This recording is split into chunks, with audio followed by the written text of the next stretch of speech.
After modernizing your enterprise analytics strategy with Power BI and QuickLaunch, what has been the biggest impact at your company?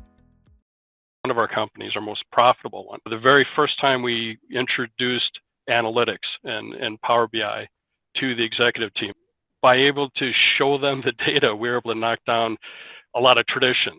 Let me tell you, when you can tell a group of executives something that they're not aware of, something that they just know through tradition, they're all on their phones and in the meeting and stuff like that, the phones go down and it's eyes front. Just having the ability to put analytics in front of a group of executives like that and get their attention.